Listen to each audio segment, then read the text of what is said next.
So welcome back, guys. Today, what I would like to talk to you about are some optimization that we could actually do to our code to improve things. One of them would be, of course, caching, and the next would be logging and monitoring. So this more or less would give us insights as to what's going on in an application, so we can know how best to fix problems and stuff like that when applications, of course, may be running in production. Because again, we can't do things like log into the standard outputs, so now we need some robust way to actually have insights into what's going on. And so that's what we're going to do in this video. I'll try to keep it short and of course still try to give you every possible information I think you might need.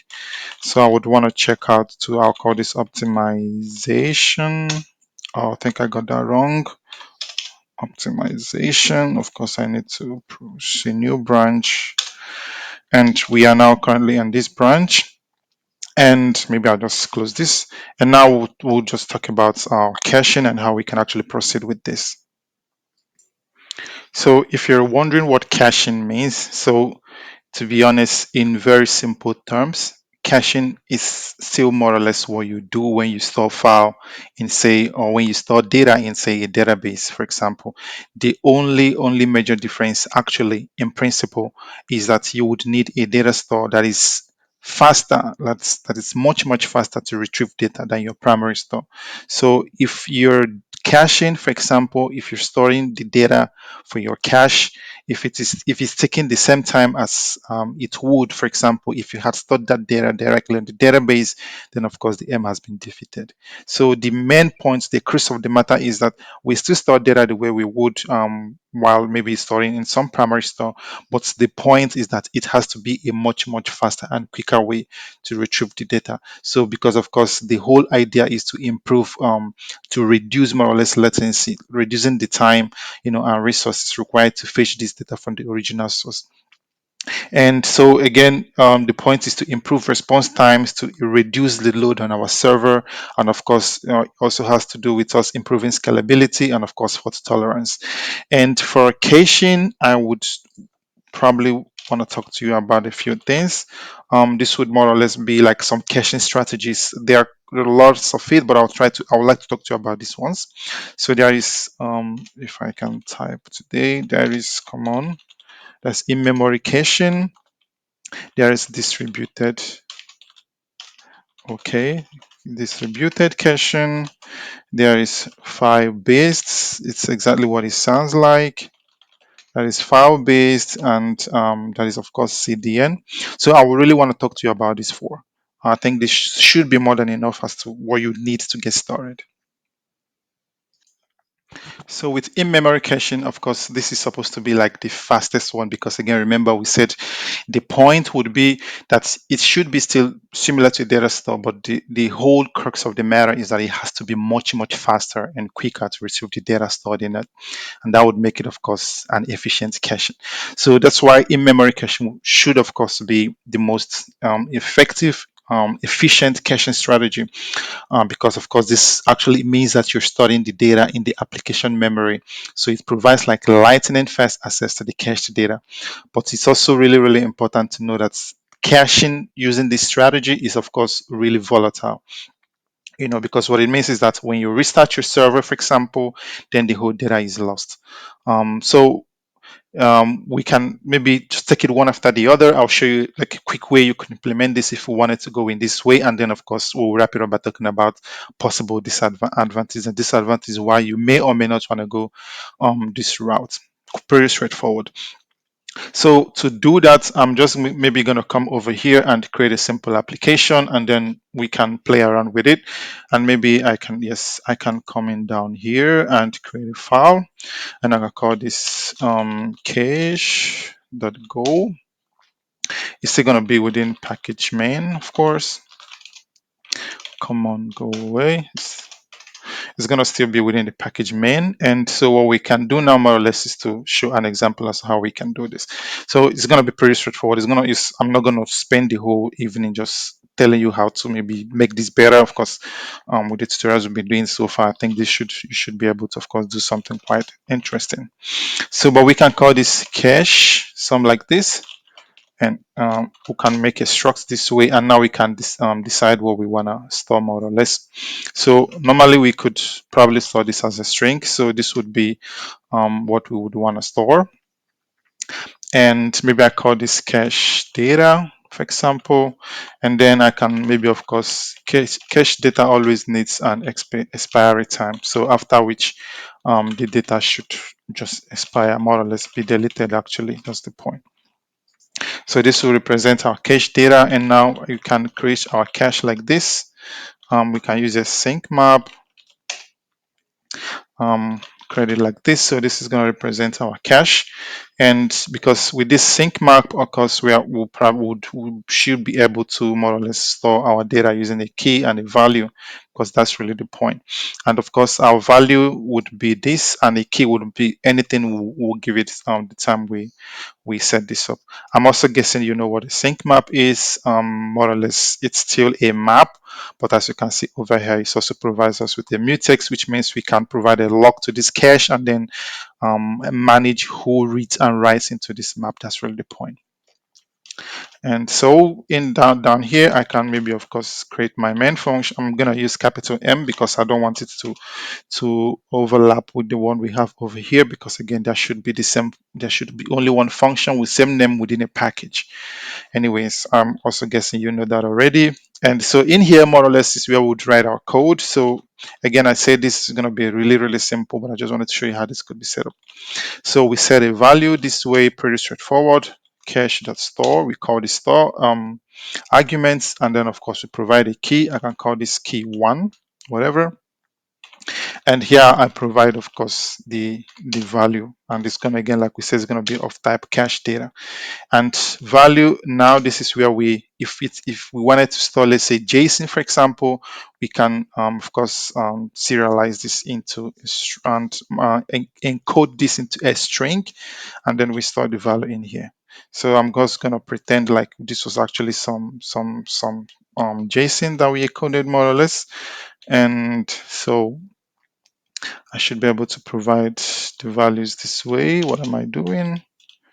So yes, like this. I have to skip this, and I can call this name. So this would be, it's very simple JSON, and it's gonna be just say name Tony, something like this, and we are done. So this is a JSON that we've encoded into a string, and now we've stored it as simple as this. And now we can, of course, retrieve this, pretty straightforward again. And now we have to more or less use the load function. So cache the load, again, we provide the key, call this key 1, like this. And of course, this should tell us more or less. So we get two things back, a value and of course a boolean. So I can say val okay, and we can, of course, remember, always never forget to handle errors. So I would say if okay, what is the error?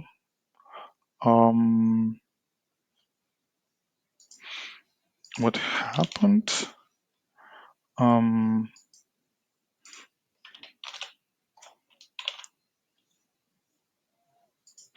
Maybe I can do it this way.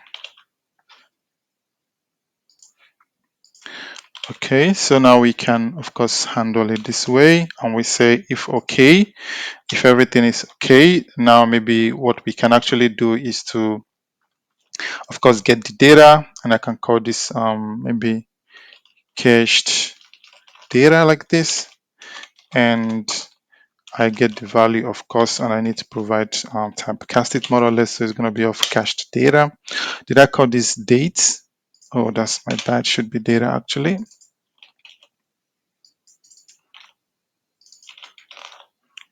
What did I do? Seriously, Tony. Since you've lost your mojo today. So of course val, like we called it earlier, and now of course we have our data over here. So this is supposed to be what we stored, and now we can do some further more or less a validation. So we can, for example, validate the expiry time. We can do something like if time dot now, I'll say dot before, and then maybe we provide the data from our cache. And this is us of more or less checking the expiry time, you know. So we can of course do further things we would want to do here. So if for example we say like something like this, if this is not the case, then here we fmt. So at this point our data has expired, we can say cache has expired, some like this, whatever. So but the point is you see more or less we can actually use this pretty simple application, as you can see over here, to have this in memory store to store our data, and then we are able to of course set a value this way and retrieve a value. This is all we need actually to retrieve the value. Remember again, this was just some additional thing we needed because we would want to handle scenarios whereby the expiration time is over. So now this is where you can actually say, so if it has expired, maybe now I can actually make a request to my database, fetch an up-to-date data, and then put this in the cache and then return to the user. And of course you can do all of that using you can actually spin up here more or less in your Go routine to do the update for you more or less in the end, and then decide how you want to proceed. You have that option actually. So yeah, we could say fetch from DB, and then you can maybe decide, do we want to wait for the fetch more or less to now send it to the user, depending of course how critical or how important or whatever, depending on the application you're building, how important it be to, or if there should be changes, for example, and then we decide, should we send the data, so should we send the user the data we got from here, or should we wait to fetch from DB and then send to the user? And after everything, we can of course up here we update our cache, as simple as this. And that's really straightforward. Again, this is just some boilerplate more or less to show you how this could be done. And maybe I can call this in mem cache like this. So this is one way we can do in mem caching. Pretty straightforward. Of course, the next thing I would want to talk to you about would be distributed. So distributed caching more or less really involves caching data in a separate dedicated caching system. You know, this is where you hear people talk about like Redis or memcached, depending on what the option was for example within that application.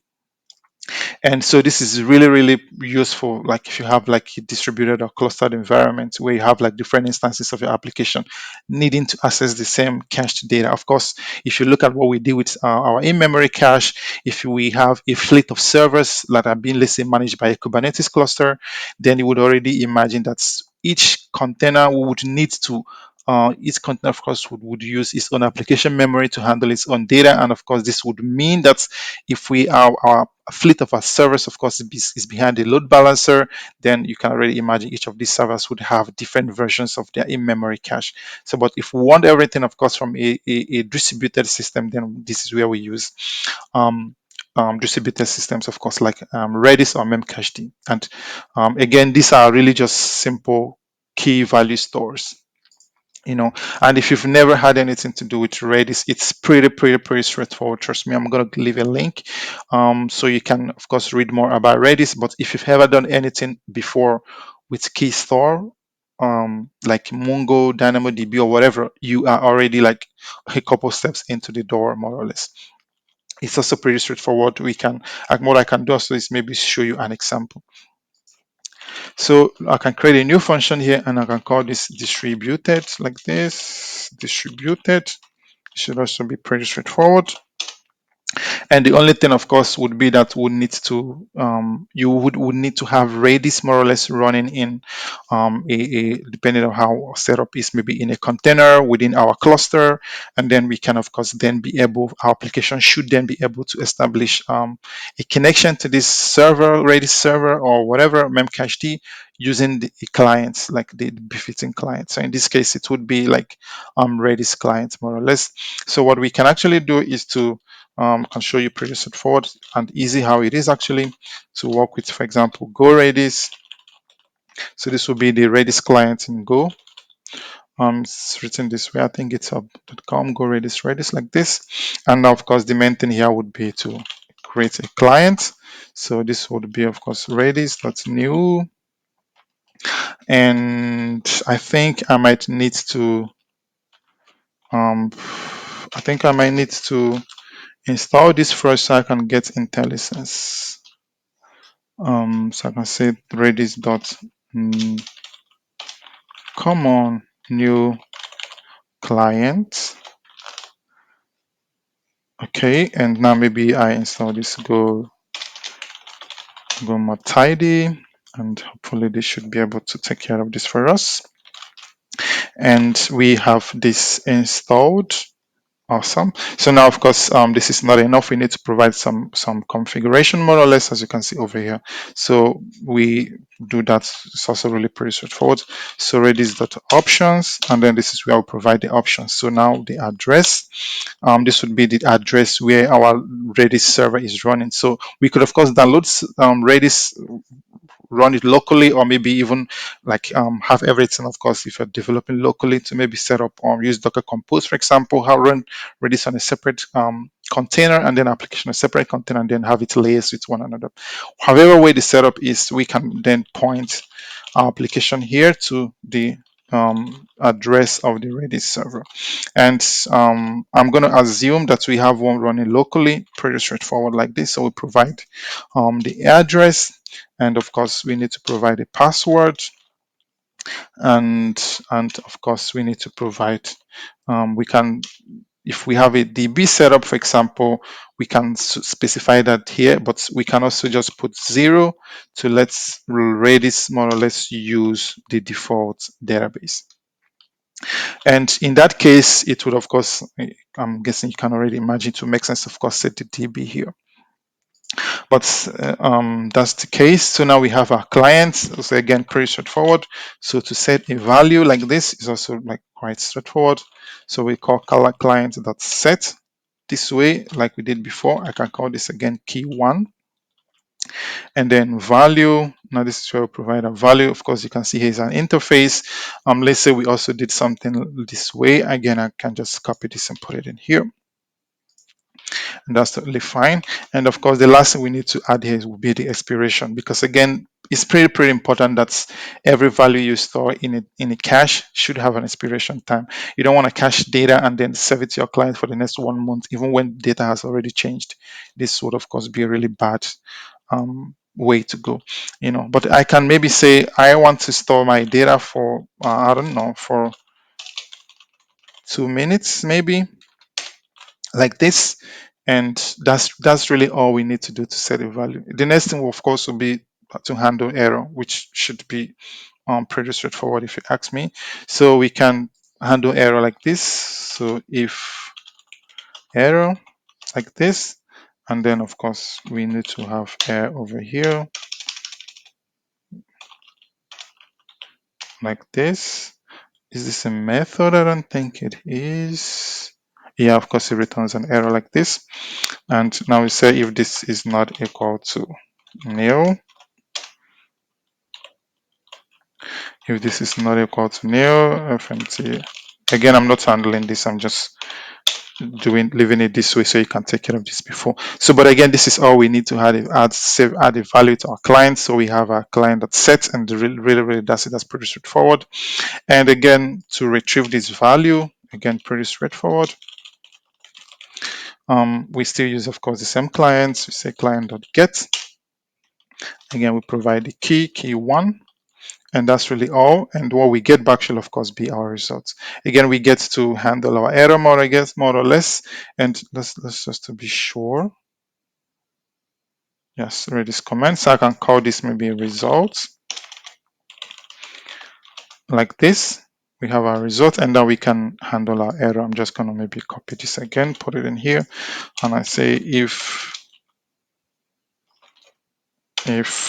this error is not nil, and I print not, I think I now cannot say result dot error like this, and then of course I need to put this in here. And now I think we can get our value just from result dot what is it, file. Yes, I think that we this is one way, of course, we can retrieve our value and return this back to our user. The only difference, of course, is that with Redis, we don't have to handle the data expiration and everything on our own. We can take care of it this way. And of course, here, we what we can of course already also do like we did over here is maybe try to retrieve the value. If it is there, fine. If it is not there, then it means it has expired. Then we make a request or DB, fetch the current data, put it in the cache, and then return to the user. Pretty straightforward. That's just high level, more or less, how we can. There are a lot more, of course, more sophisticated way you can use this, but in the end, the main aspect of working with Redis, of course, would always be to set and get. That's really the main functions you would mostly also be using. So let's continue. That is, of course, like we said, the file based. I'm just going to call this file based like this. Very straightforward. And again, this is just what it sounds like. So more or less, we are caching and storing our data, our cache data on the file system. So this of course there are scenarios where this can be really useful if we are dealing with, like, let's say, large amounts of data, and we need to persist, let's say, our cache data across application restarts, for example. As you can already imagine, we can store this more or less within the file system that's on which our application is running, and then this would always be accessible to the application even at restart. This will be persisted within the file system for our server. And again, this is really, really important when you have like really, really large amounts of data, for example. This is can be proved. This can prove quite useful. And here, the point would be, of course, that we have we store our data in a file, and then we should be able to retrieve this more or less, and that will be it. So what I can actually do is maybe to, I don't know, just give you some high level overview as to how we can do this. So for this, I'm probably just going to separate the logic. So I can call this set value, for example, like this. And it will expect some key value, and this of course will be string, and then maybe I also need some expiry, for example, and this will be of type time dot duration, and in the end we should be able to return an error. Should be able to return an error if there is one, actually. And then again, we can copy this one again, put it down here, and then this will be our get value. It's still gonna, this would now of course need only the key, because we will not need the value anymore. And then to set this, so there are a couple of ways you can already imagine you could do this. But maybe one way I can think of, for example, would be, let's assume we have a directory called cache. Let's call this cache dir. So let's assume we have a directory called cache, for example, within our file system. And now what we can actually do is maybe try to set this in the first place if this is not there already. So we can do something like os make dir all like this, and then we can pass our cache dir, and then we provide some file permissions, more or less, as you can see over here. So this will be our permissions, and then we can maybe handle this because we get an error back, and we say if this error is not equal to nil, for example, we return error like this. So after this point, we've created our file if it is not there in the first place. And now we can create our cache file, more or less. So I can call this cache file. Again, this video, I don't want it to be quite long. So I need to print F this way so I can do some string formatting. And I would like to provide a cache dir and a key. So I would like to use this to define the file, more or less. So I need a string here, and of course maybe slash, and then another string. And in here, I would of course provide my, what can I do? So I can provide my cache dir and of course key. So this key would be what's provided over here, because again, we said if we have like large amounts of data, we would probably just get it all out. Let's say you want to fetch like the last data, let's say from a time series database for the last time, I don't know. And then we get this huge amount of data. We can just this particular query, we can just write it to this file, and that should be fine. And now we set our expiry time. So we can use something like this time dot now. And why is this complaining? So of course time like this, because we already have one named expiry here, and I can do expiry dot time dot now, and maybe I now add what was provided like this expiry, and then maybe I convert this to Unix like this. So with this would of course give us a 64 int Unix timestamp. And so we have everything we need. And then what we can actually do is now maybe convert this to bytes. So I can now have my data this way, and then I create a slice byte, for example. Again, there are a couple of ways you could actually do this if you wanted, just showing you how this could be done. And just for you to also understand the concept that is, in this case, is really about utilizing file to store like huge amounts of data we might have, you know. And now I can provide this way, and maybe of course I don't need, no, I think this is fine. And then here maybe I provide my maybe I provide my expiry time, and of course value like this. And now I simply just write, so I can use my IO. Yeah, I can do this in a while line. So IO util, I think this is deprecated, I'm not sure, it's gonna tell me write file, and then I provide my cache file, and of course data, and then I add some permissions. So I'm just gonna use 0644, and maybe I get rid of this one. Is everything okay? So what is the problem here? Format D has a wrong type string, so expiry time is int, of course, and cache file is string. Oh, okay. Cache, but I don't have cache file in here. So expiry time is 64 and value is string, so I can change this one to string. And yeah, it should be fine. And now, like, yeah, like I imagined, I think this is expired.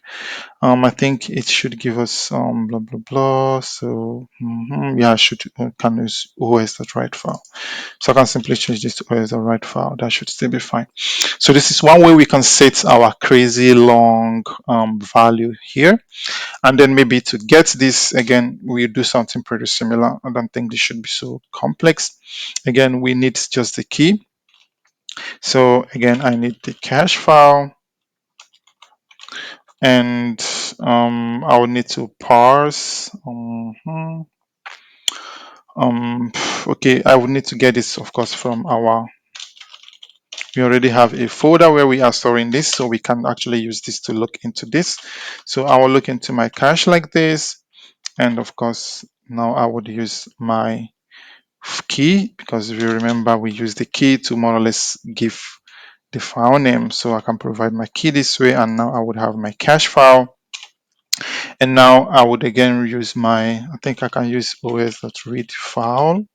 Yes, I don't have to go to using IOUTL. And then we see what we get. But so we get our slice of bytes and error.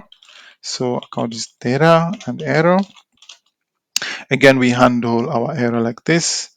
So I'm tired of typing actually. Oh, where can I copy? Where can I copy? Oh, I have to type it. It's fine. So here I can say if this error is not equal to new, we return this error. And we have handled our error, and now we have our data. And then maybe I can convert this to strings first of all. I can call this parts and data, and I have this as string, as you can see over here. And the next thing I would like to do now is to maybe try to look to see if the time has expired. And I can of course use time.parse int. No, parse int. Is that correct? No, yes. Don't I have, of course I have time. So time.parse layout value. So what I can actually do is to, of course, use the string conf package, and then this should be able, of course, to do the same thing for us. But maybe what I would want to do first, more or less, would be to try to get to verify more or less the expiration time of our stored value. Yeah, and maybe what I can do is to just maybe do some really lazy implementation, and I will leave you to, of course, do something much cleaner if you would want to do this, of course, if you want to take this approach. But the point is that you understand the concept. So I can do strconf.parse int, and then I provide the string, which would be from parts. And of course, over here, if we assume more or less that Unix timestamp, that would be this, of course, is it should be more or less 13 characters in length. Again, I'm leaving this for you to do a much cleaner job. So if that's the case, that's what I would like to extract from here, because this is going to tell me something about the expiration time, more or less. So again, the base is 10, and then the bit size would be 64. And then this should give me the expiry time, and maybe some error. Again, I handle the error like this. So if there is an error, again, return this. And now we have the expiration time, more or less. Again, like we did before, we can also handle this by doing something like this, some like time.now, for example, .unix. We convert this to Unix, and we'll say if this is maybe greater, come on, Unix. And we say if this is greater than maybe our expiration time, then we know maybe this has expired, and then we return maybe errors.new, something like this, and we tell the user, I don't know, the value has expired, something like this. You get the point. And if everything, of course, is goes as we expected, so what we can actually do would be to simply return this back to the user. And here I can actually maybe, of course, to accommodate what we want. So this is going to be a string and an error. So in this case, I'm just going to put an empty string here and then some error. And oh, my bad. I can copy this. My bad. Sorry about that. I wanted to have this here actually. So now I can return an empty string here just to accommodate the new format of data we want to provide. And then we do some here. And then here we can return this and new like this. And then of course you can also maybe truncate this data even further to more or less accommodate the changes we've made as regards to having this in this format. But yeah, that's really the point. So we get to set the value, and then we get, of course, get the value, and then we can, of course, use them here. I will leave you to do this. This should not be so hard, more or less, because like I said, I don't want the video to be quite long. And then the last thing that we would look at is CDN. So the CDN, of course, is quite a robust way of caching data. So it actually involves, I'll give you the permission also more or less to install, like to store this static assets like images, CSS files, JavaScript files, more or less whatever, and you get the opportunity to store this on the distributed network of servers that is globally available. So this really significantly improves the delivery of your access to your users on different places wherever they might be in the world. And of course, working with CDN, you also, even with CDN, there are a lot of different caching strategies. You can get strategy that is, of course, based on the location of the user, so you get to cache resources to a given user based on their location. There are actually a lot more complex ways you can actually, because you get to actually play around with these casing strategies. You get to, well, for example, with AWS, actually, I think also with Azure, you have the option to actually like make like really complex strategies, and this is a much more efficient way, if you ask me, because again, this is available on the global network. So you could can significantly really reduce latency. For example, you get to serve your customers different places around the world, wherever they might be, and you don't get that latency more or less. So this is one cool couple of the ways, of course, some of these caching strategies that's pretty much available that we could use to, of course, improve performance, reduce latency, be able to utilize the resources we have. Of course, also helps us on the topic of scalability and such. And that way, our users don't have to wait 20 minutes each time they want to fetch data from our server. But to caching, of course, helps because, I mean, if you're already using a local browser from your local PC, most websites that you already visit, if you should inspect your page, you would see that most of them, if not all, are already using your local the small memory you have on your browser to store file and then read this much faster, also in the form of cache. So that's certain data they don't have to make a back request to the server to fetch it, but you just simply persist this on the local storage, more or less on your local PC or your local cache or whatever, and then it's much easier to serve you this content. Again, the point is, of course, that it needs to be pretty faster than you would um, as against fetching the data from the database. And that's really the point. That's really the point of working with cache. And anyways, I hope I have more or less shared some insights with you with some of these examples I've shown you. Again, like I said, these are more or less boilerplates, but of course, feel free to really look into this, dive deeper, and then have a much deeper understanding as to this how this works. The point is for me to really show you, to make you understand the concepts. It's really not about using some library out there, calling some API, and then you're done. You really need to understand what you're doing. So that's why the concept is quite important for us in this tutorial. So now I would like to talk to you about login. We can also come back here to look at what we said we'd do. And then for login, it's basically what it is. Like I told you in the beginning, you would need to have some form of advanced and much more robust ways of monitoring like crucial aspects of your application, to have like valuable insights into the behavior and performance of your application. Of course, effective logging and monitoring strategies like not only aid debugging and troubleshooting, but also, of course, you can already imagine these enable maintenance and optimization. And so what we can do is more or less look at some possible ways you could log. This list is not going to be exhaustive, but it's more or less to give you insights or give you examples. What are the possible solutions that are out there? So I would like to talk to you about a couple of them. And so we can look at some of the available resources in this regard that we can actually use to facilitate login. So over here, I can have, maybe I can call this structured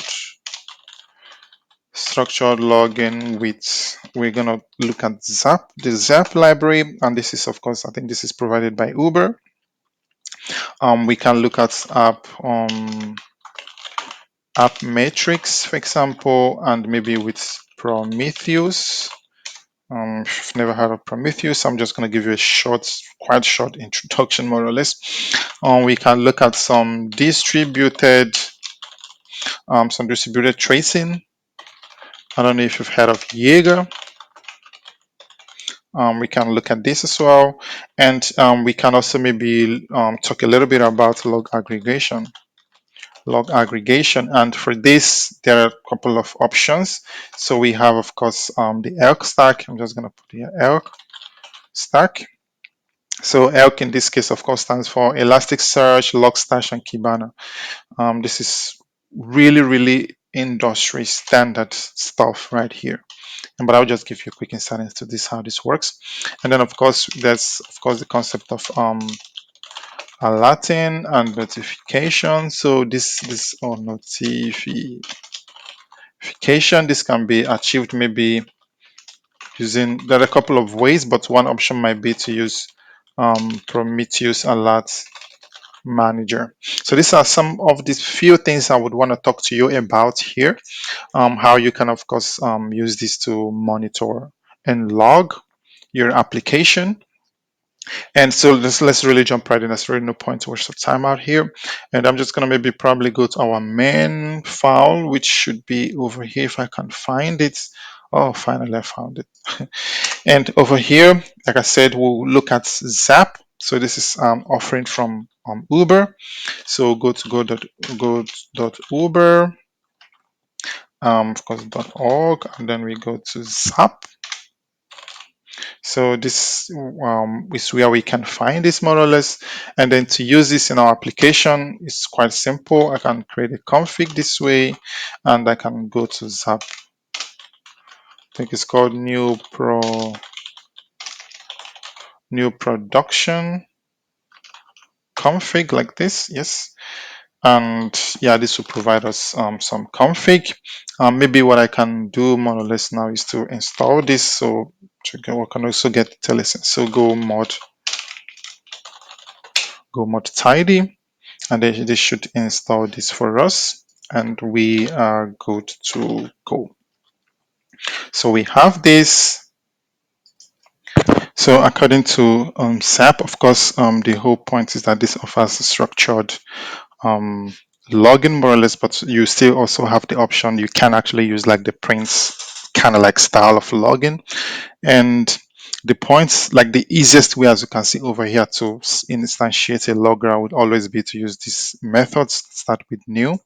So it can be, for example, zap dot come on. So we can have new example, and then we can maybe use a sugared kind of login, because this sugared actually is supposed to be like when performance is like the key thing, very very important for you. This offers like it's supposed to be like reasonably, I think up to 40 times faster according to the documentation or so. But anyways, like I was saying, the simplest way is to instantiate is after the new example, and we can use the new developments this way, and of course like we already did here within the new production. And to log more or less is also pretty straightforward. So we can maybe I can actually just name this I can actually just name this logger, and this is actually supposed to give me a config. Um, and maybe of course I'm just going to use the production. I'm just going to forget about config for now, and then this should give me also two things, so a logger and an error, and I can handle the error, of course. So we can say if this error is not equal to nil, maybe here we can actually do like a log.fatal, something like this. And but when that's not the case, of course we have our logger already, and we can of course, we would need to, of course, to declare a sync. So I can say declare logger.sync like this, and we are good to go. So down here, we can already go ahead and use our logger. Pretty straightforward. So we can actually do something like the way we would use regular loggers, more or less. So we can even do things like pretty simple things like say logger.info. Come on. What happened? So the loggers are more or less actually buffered. So it's also good practice to always defer the sync this way, so that we can actually let the logger exit gracefully, and that's the point. And so, but what I wanted to show you, of course, with this package, you have a lot of options as it pertains to structured login. Or to give one example, let's use like the new example, for example, like this. And this one should, of course, just give us a logger. I'm just going to remove this part, and then we have our logger like this. And we, of course, do defer, and then we can actually use it already. So we can do logger.info, then provide our message, and we'll do some message. And then we can, of course, provide more information. So I can even do something like logger dot come on. Sorry, should be zap dot string, and then of course I provide a key and a value. So this is one way I can do some additional information. Like here I can say error, for example, and then I can say provide the error here. And of course, apart from string, I can also do let's say zap dot int like this, and then I can add more information. I can say maybe trials wherever, and then I can say the number of trials. It has to be an int, of course, and then also lots more different options. So we can also use that the duration and stuff like that. And we can, of course, easily go from a sugared logger to more or less a desugared, like a plain logger. And it's pretty straightforward. All we have to do is maybe to sugar this logger, we simply do something like this logger.sugar, and then that's already fine. And then to desugar it, again, complete opposite. Now say sugar.desugar, like this, pretty straightforward. And then this will give us a plain logger, and this will give us a sugared logger. There's a lot more we can actually do with this, but the point is that with this you also get structured login, and then you also have the option to like instantiate a package level logger, and then have this utilize all through your application. So that's more or less what I wanted to show you in here. I'm just going to get rid of this. It's not really important anyways. And so that's one way we can actually introduce login into our application, pretty straightforward. The next thing, of course, we would want to talk a little bit about would be Prometheus. So I'm also guessing maybe some people are already familiar working with Prometheus, but with Prometheus also like a really popular open source monitoring and alerting solution. So it allows you more or less to collect and store time series data. So the way you could of course imagine working with like a time series database for storing like time series data. With Prometheus, this in this case, this would more or less be like some logs that you can of course might have generated from your application. So and it also provides you like a really quite intuitive and really powerful query language, and of course a visualization tool. So you can, of course, do things like metrics. You can monitor, let's say, your server. If you, depending, of course, what you make available to Prometheus, things like, let's say, on the server end, let's say things like the load on your server, the amount of memory used, and stuff like that. To things, of course, pertain to application in general. And there is, of course, the provided package, client library in Go. And then all you have to do, of course, is also maybe connect to Prometheus and then register your client. And then you start to handle more or less your metrics. And then you will have this, of course, piped to Prometheus.